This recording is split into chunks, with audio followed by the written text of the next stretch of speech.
The Lord be with you. I'm Deacon Keith Fournier, and our first reading is from the book of Leviticus.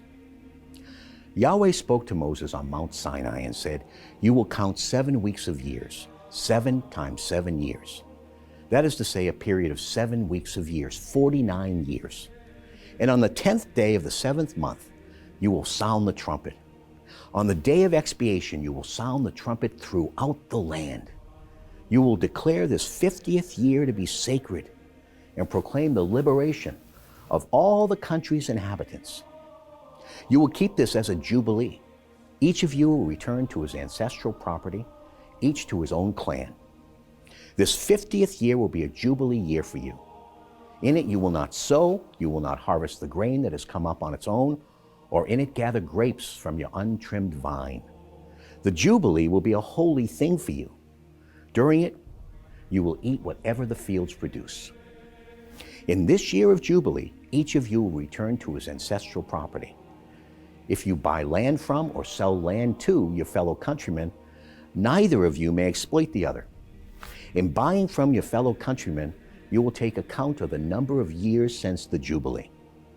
The sale price he fixes for you will depend on the number of productive years still to run. The greater the number of years, the higher the price you will ask for it. The fewer the number of years, the greater the reduction. For what he is selling you is a certain number of harvest.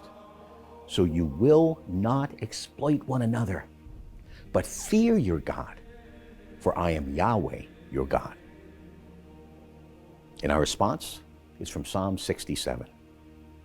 "Then the earth will acknowledge your ways, and all nations your power to save. Let the nations praise you, God.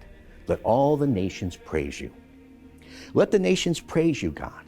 Let all the nations praise you. May God continue to bless us and be revered by the whole wide world." A reading from the Holy Gospel according to St. Matthew. At that time, Herod the Tetrarch heard about the reputation of Jesus and said to his court, "This is John the Baptist himself. He has risen from the dead, and that is why miraculous powers are at work in him." Now it was Herod who had arrested John, chained him up, and put him in prison because of Herodias, his brother Philip's wife. For John had told him, "It is against the law for you to have her." He had wanted to kill him, but was afraid of the people, who regarded John as a prophet. Then, during the celebrations for Herod's birthday, the daughter of Herodias danced before the company, and so delighted Herod that he promised an oath to give her anything she asked. Prompted by her mother, she said, "Give me John the Baptist's head here on a dish."